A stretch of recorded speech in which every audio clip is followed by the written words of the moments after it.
Bobcat Breakdown is back in action. This week we have live coverage of the men's hockey game at UConn, panic and concern from our analysts with the women's hockey team, and a look into our fall sports weather forecast. The seats are going to be hot in the media suite as the debate starts right now.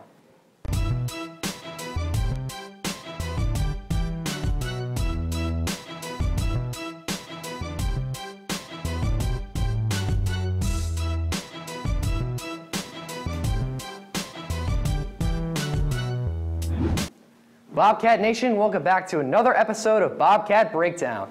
I'm Eric Kerr inside of Studio 125 here to host and also to make sure these guys, Kyle Levasseur and Aaron Robinson, will not want to hurt each other after tonight's show.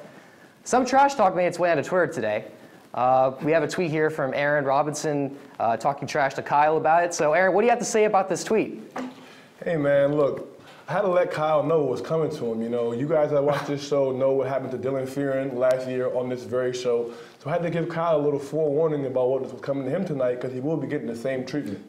Aaron, I don't know about that, man. You know I love you, bro, and I think you have a heart of gold, but I got to take care of business, give you the beat down. I don't want to do it, but you forced my hand, so I got to. Kyle, you'll learn one day. You could be best friends off the court. It's like a game. I'm sure you and your brother, best friends off the court, but when you're going at each other, you'll do anything to win. Absolutely. Your enemies. So let's have fun tonight, man. Let's get it. All right, let's get it. Sounds like it's going to be a fun one, guys. Let's kick it off our show with some Quinnipiac soccer.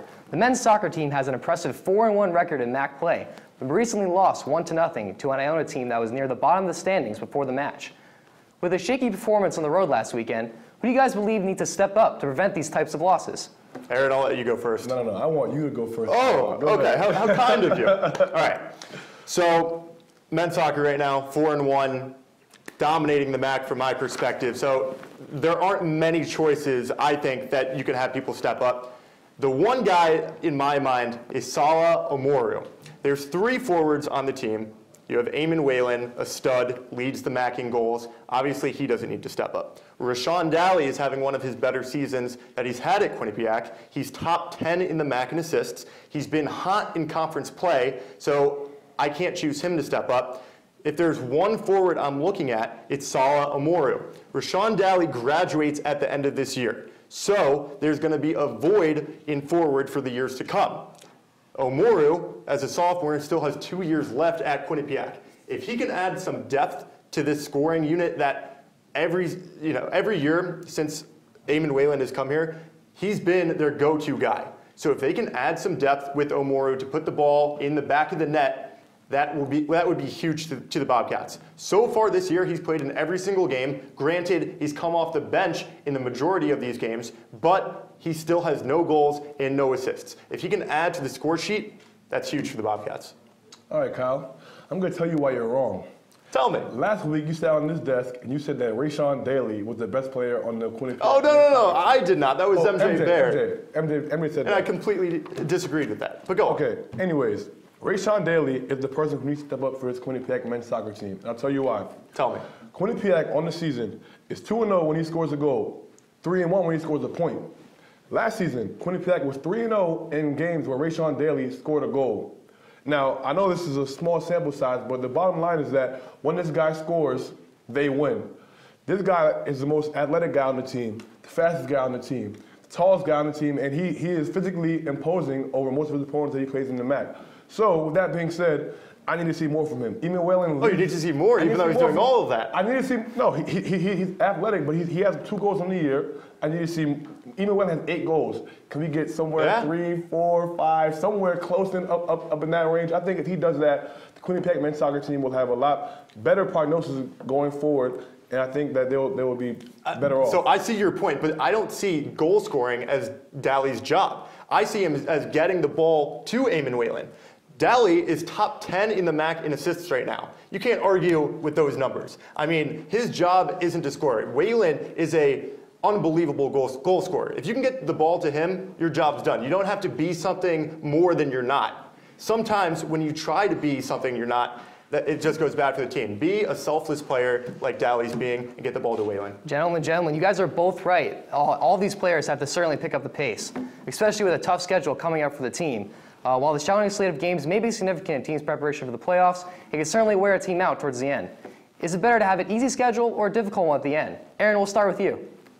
So I think it's without a doubt the beginning of the season. I think if you look at sports over basketball, football, if you test yourself early, Quinnipiac started the year with a crazy non-conference schedule. They started 0-4. And I think that 0-4 start to their season with those tough teams that they played has prepared them for this MAC stretch. I talked to Eric DaCosta after their win in overtime versus Siena, and one thing that he said was they talked after they were 0-4, and DaCosta said, we were a goal away, a bounce away from getting the result that we wanted.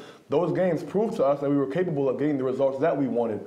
And I think that those tough games that they had in the beginning of the year have made them a way better team, and now they're ready to go up against the MAC opponents that they're going to be facing. Like they have a first-place team in Fairfield that they're going to be facing this weekend. So I think that all these non-conference games that they played have prepared them for this moment. On the flip side, if you have to run the gauntlet at the end of the season, it's like, all right, now confidence could start waning if you start losing these games. So without a doubt, I think it's better if you start the season with a tough schedule and then go and run the rest of your season from there. Aaron, I agree with you. It's all about preparation. And if you can face tougher competition at the beginning of the season, you're going to be completely more prepared as the season goes on and into the postseason. There's a reason that mid-major teams play out of conference at the beginning of the year. You saw it with the women's basketball team last season. They played teams from the Big Ten. Season goes on, they roll through the MAC, and then they're prepared come the NCAA tournament facing teams like Miami, and then they can actually beat them. If they're playing them at the end of the season, they're not going to be as fresh come playoff time. They're going to be a little physically drained, and mentally also is the big thing that I think you missed, Aaron. Mentally, if you have a team that you think you're going to lose to at the end of the year, mentally, you might skip over some teams that you should beat. It's like field hockey from last year. Yep. They had to face UConn as their last game of Big East play, and there's some trap games involved in there. Same with women's soccer that we saw this past week. There's some trap games when you look at the harder teams if they're at the end of the schedule. Absolutely. All right, let's jump to the women's soccer team. The Bobcats certainly stand at 3-2-2 in the MAC. Quinnipiac tied with Canisius at home this past Saturday. Guys, a tie to a team that only has one win in the conference is never a good thing, especially when the MAC tournament is right around the corner. What are your takes in the squad? Contenders or pretenders? Yeah, Eric, to me, they're pretenders. And I know I was on here a couple weeks ago and I was raving about this team, but it's been a bad past week for the women's soccer team. To be contenders, you have to at least compete with the best if you're not beating the best, and they're not doing that. Monmouth has a chokehold on this conference right now. They beat the Bobcats 4-1 earlier this year. Quinnipiac's only impressive win, in my mind, was against Niagara this year. They're only beating teams at the bottom of the MAC, but then they're also losing to teams that they should beat. Yep. They lose 1-0 against St. Peter's. They're tying against teams like Canisius. Those are teams you need to put away. So if you're not beating teams like that, to me, you're not a contender come playoff time when the game is on the line. Plus, I just don't see someone that is going to take the reins for this team come playoff time. We saw it in the past with Nadia Gill. Get the ball to her if you want to win the game. She had overtime game winners in her career. I don't see that type of player, and you're going to need that come the big games, come the tougher teams. It looks like they're pretenders at this point. Kyle, I'm actually going to agree with you. I think this team is pretenders. I mean, you talked about it. You're losing to a St. Peter's team at the bottom of the MAC. Tying Canisius team was also at the bottom of the MAC. Then you go to Monmouth, and it's supposed to be this big showdown, and you get absolutely annihilated 4-1. I think if you're going to be a contender, you have to go up in those big games. You have to show up and show out. And this team hasn't done that all year. So I think right now, what they've done has shown me that they are a mediocre team at best. Yeah, Eric. All right, well, staying with women's soccer, the team has 2 games this week. A match at Ryder on Wednesday and our Bobcat Breakdown Game of the Week where Marist comes to Hamden. Gentlemen, what makes the Marist matchup more impactful for the Bobcats compared to others? Well, Eric, I think that for the Bobcats, this game is going to be essential. Marist is currently towards the top of the standings. They're in 2nd place. The Quinnipiac right now is in 5th place. So obviously there's a team that is ahead of them in the standings with a big opportunity to go and get some points moving forward towards the MAC playoffs. I think right now, Quinnipiac is going to need to put some pressure on themselves and come out and get a result here. I think I will go with Quinnipiac, though. I think, surprisingly, we just really? I will. I'm going to go with Quinnipiac. I think we just talked about how mediocre they are, but I will give you some stats. Quinnipiac is leading Marist in almost every statistical category in the MAC. They lead in total goals scored, goals per game, total assists per game, and total saves.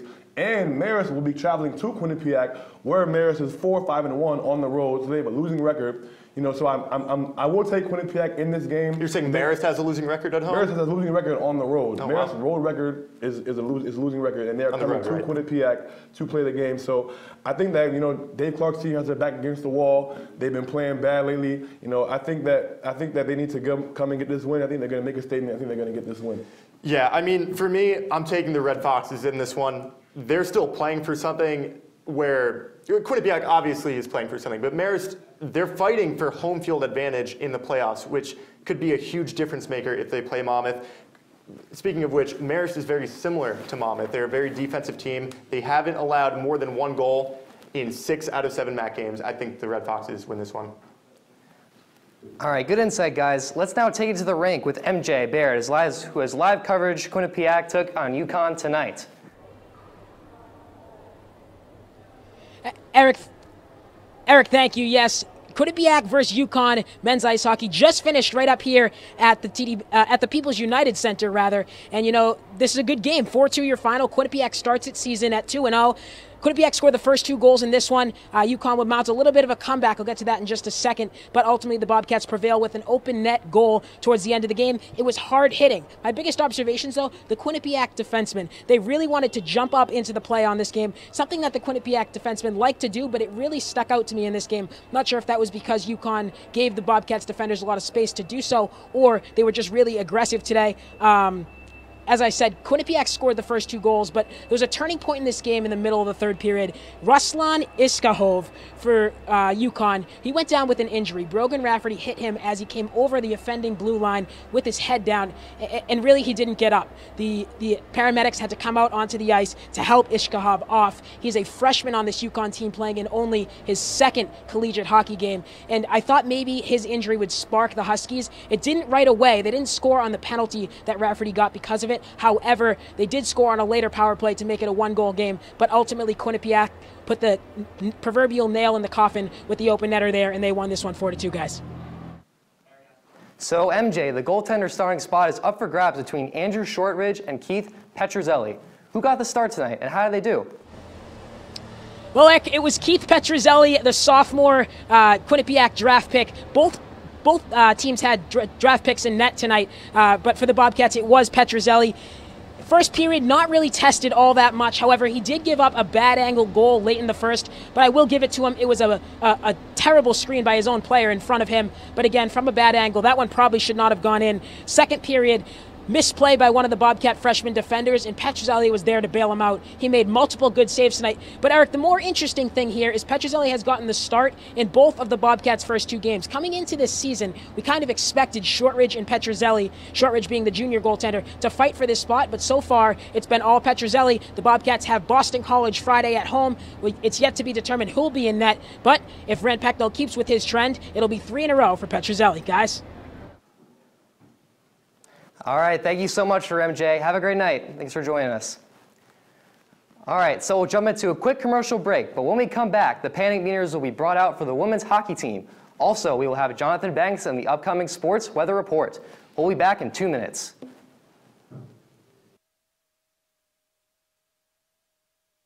Do you like debate? That's a converted relief pitcher making the start because it was a doubleheader. You got no hit by a relief pitcher. You can't tell me that's not embarrassing. Analysis. You can see his stance, his positioning right there is excellent. And a side of entertainment. Is he right or is he crazy? Well, we all know the answer to that. He's a bit crazy, but I gotta say, Then join us on Bobcat Breakdown. From the court to the ice to here on the diamond, we'll discuss everything you need to know about Quinnipiac athletics. Bobcat Breakdown, Tuesdays at 9:30. Welcome to the WQAQ Morning Show. Dan Ball and Emma Spagnolo joining you here from the QAQ studios in Hamden. And Emma, it is that time of year again.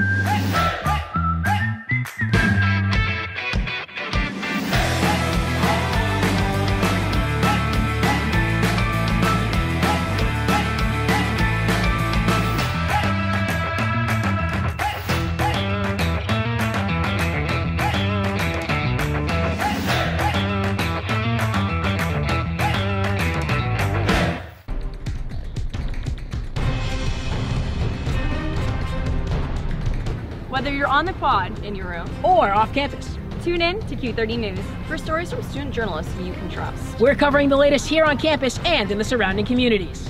Get the news you need to know every Wednesday night.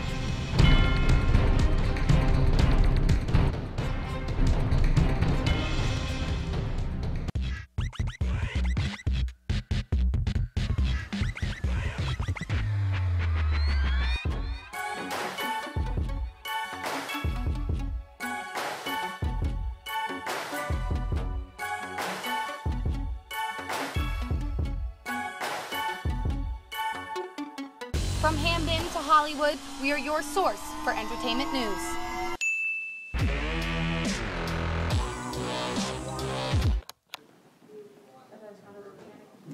Welcome back to Bobcat Breakdown, brought to you by Q30 and sponsored by the Quinnipiac Bobcat Sports Network. Glad you're still with us. Let's jump right into rugby. Quinnipiac had a dominating performance last Saturday, winning 85-3 at home against the Brown Bears. The team scored a total of 54 points in the second half alone. While this may be impressive on paper, does an 85-3 win against a team like Brown really mean anything?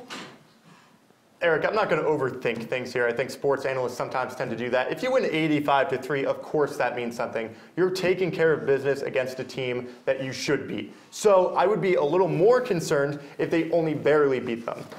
Whether or not Brown is a great team or they're competing for a national championship every year like Quinnipiac is, 85-3 means something in my book. I don't know how you feel, Aaron. Yeah, I mean, shoot. I'm one to tell you from personal experience, when you're playing your best at the end of the season, magical things can happen. You know, this rugby team has been up and down a lot this season, and I can reflect a lot to last season.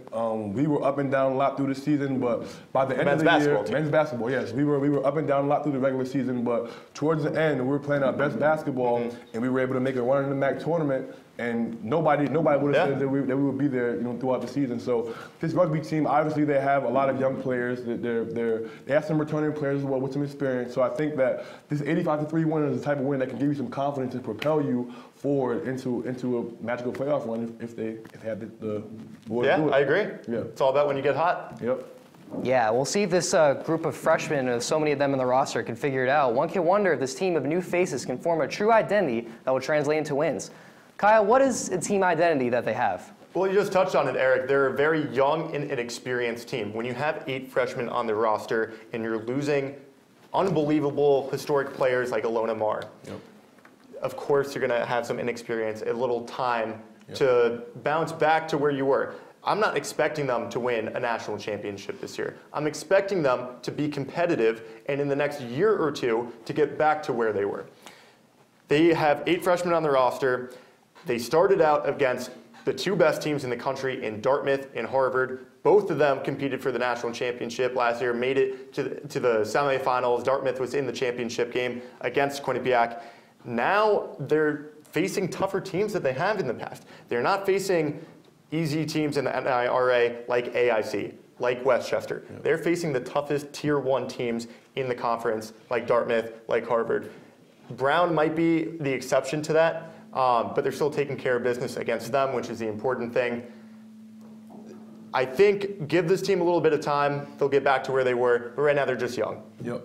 I agree with you. They are a young team, and I'll tell you what their identity needs to be if they want to be successful the rest of the season. Let's hear it. They're going to have to be a team that's gritty, that plays hard, that's tough, and that just plays with a reckless abandon. I think they have with this mix of youth as well as a mix of older players like Amika Maples and Emily Roscoff. I think that mix of talent has to just go out there and just play. You know what? We are what we are. I'm just going to go out here and attack it. And I think if you play like that, anything can happen. So I think they need to definitely go out there and try to just play with a reckless abandon, play with a confidence, a swagger about them that they are the 3-time defending national champions. Whether their record says that or not, you can't take away the 3 times that they just won. So you go out on the field and you play that way, hey, you never know what can happen. All right, let's hop back in the ice.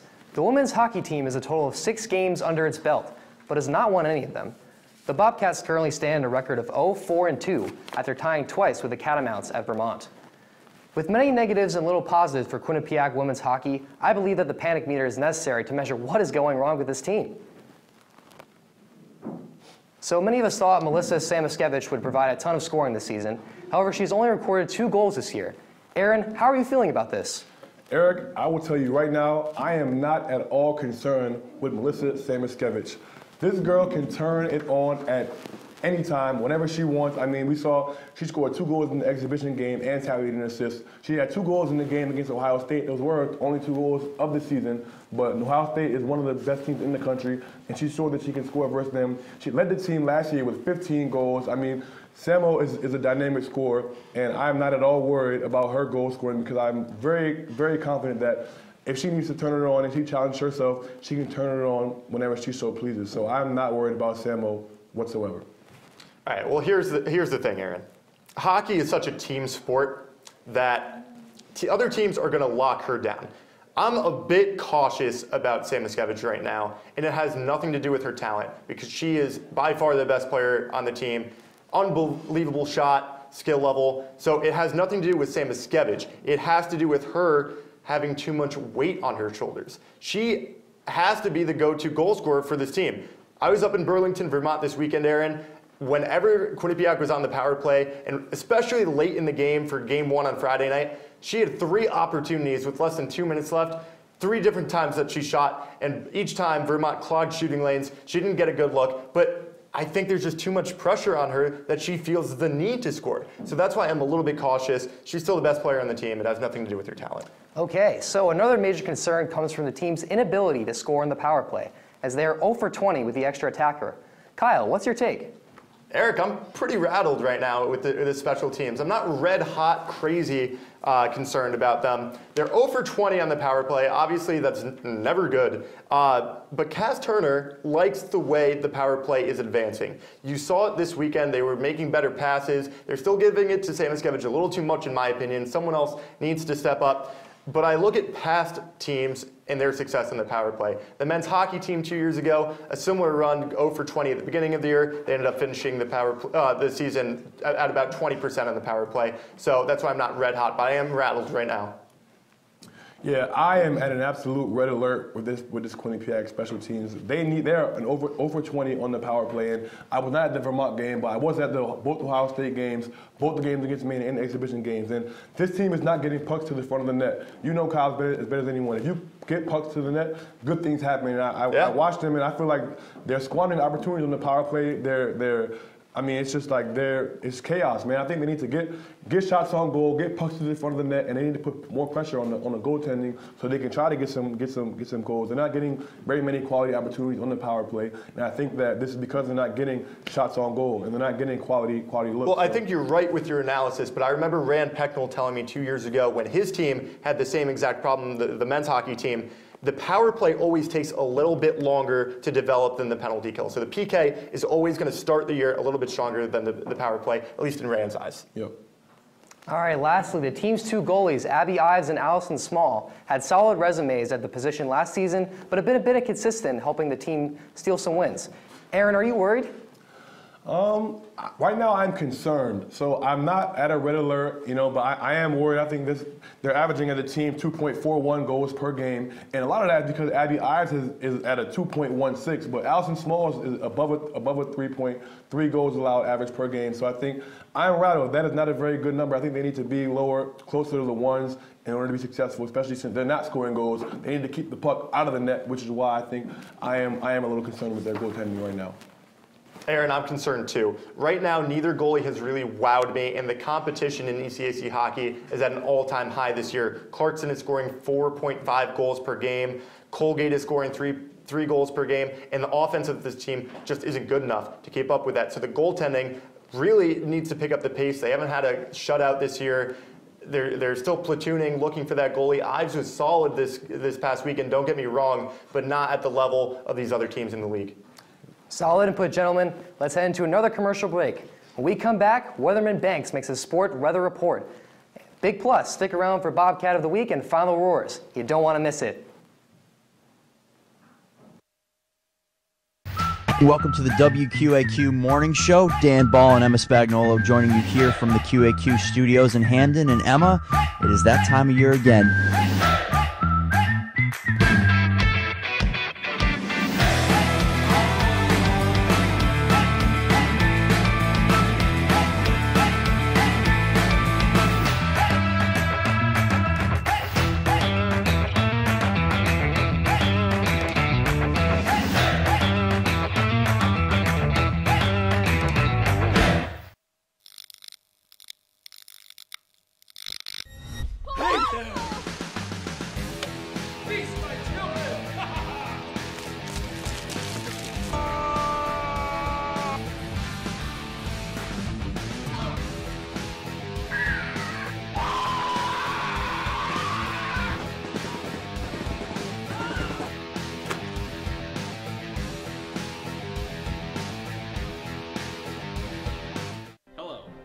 On Sandwich News, we will determine what makes a good sandwich and a bad. Welcome back to some more Bobcat Breakdown. Thank you for staying with us. I'm a bit curious to see what the current forecast is for Bobcat Athletics, but good thing I have sports meteorologist Jonathan Banks to help me out. How's the radar looking, Banks? Jonathan Banks here at the Quinnipiac Soccer Stadium to deliver the fall weather report for all teams on campus. Right now we're at the top of the soccer stadium. Let's go downstairs and get it started with men's soccer. It's mostly sunny out right now, and that's exactly the weather that I gave Eric DaCosta's squad. They lost to Iona recently to go to 4-1 in the MAC, so that's why there's a little cloud there. But other than that, it's mostly sunny for this team. So if you look at their upcoming schedules, you can see here, they have a solid Rider team on Wednesday, followed by taking on a team that right now, Fairfield, they're undefeated in the MAC. So it will be blazing hot in Hamden for the men's soccer team if they can take down those two opponents. Women's soccer here, the forecast for this team is partly cloudy with some wind. That's a little bit of a confusing forecast, but I'm going to break it down for you right now.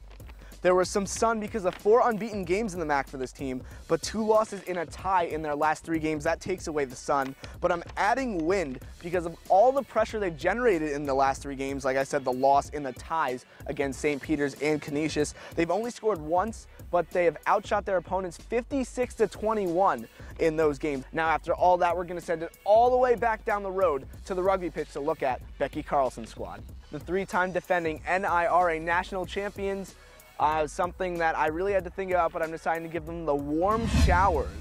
And you might be thinking, why is that? Well, I'm going to tell you why right now. They opened up their 3-peat title defense with 2 straight losses, hence the rain. That was to Harvard and Dartmouth.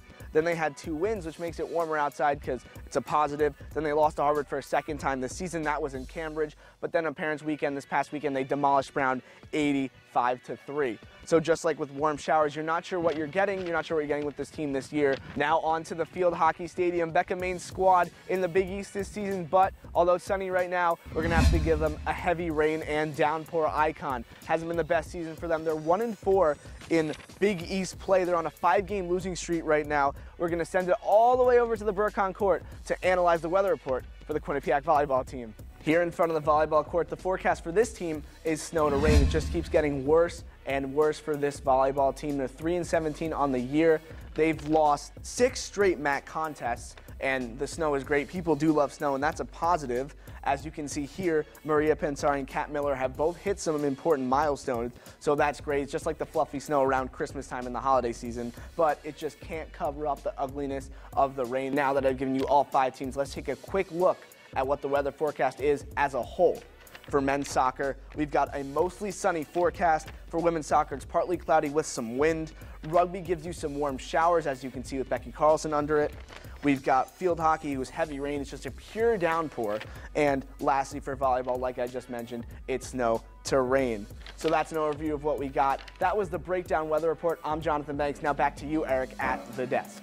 All right, it is time for the moment we have all been waiting for. Final roars. Aaron, let's hear yours. College basketball season is back. With scrimmages and exhibitions happening every weekend, we're getting closer and closer to opening night. This year will be a special year for mid-major basketball all over the country, with Gonzaga and Nevada both being projected to be ranked in the top 10 of most national rankings. Both teams have what it takes to cut down the nets in March. But don't sleep on your men's and women's basketball programs here in Hamden. Trisha Fabry's squad is a perennial MAC powerhouse, and they have become a household name in women's college basketball. And year 2 of the Baker Dunleavy era is also upon us in Hamden, and this team is going to be very special with the mix of young talent and returning talent that they have part of the program. So buckle up and get ready for a great year of mid-major basketball. The Quinnipiac men's ice hockey team is in the midst of facing Hockey East teams to start its season. In the past, analysts have debated on Breakdown which conference is king of college hockey, Hockey East or ECAC hockey. Well, the answer is neither. The real fight for the best conference in the NCAA is between the Big Ten and the National Collegiate Hockey Conference. The NCHC claims the reigning national champs, Minnesota Duluth, and has 5 of its 8 teams ranked in the USCHO Top 20 poll. The Big Ten had 3 of the Frozen Four teams last year, currently has the number 1 and number 2 teams in the country, and every Big Ten team but Michigan State is ranked. While Quinnipiac has had a magical run in college hockey, the lack of a championship or national ranking shows Quinnipiac does not get the same national respect as teams like Minnesota, Notre Dame, or Denver. The Bobcats need to start scheduling Western teams to show it can hang with the big boys. Kyle, Aaron, it was a great fight tonight, and I enjoyed being a part of it. If you haven't glad already, to have you on the desk. If you haven't already, be sure to follow at Q30 Sports and at QBSN on Twitter. Also, be sure to visit the QBSN.com and Q30TV.com. With Aaron Robinson and Kyle Lavasser, I'm Eric Kerr. Have a great night and a better tomorrow.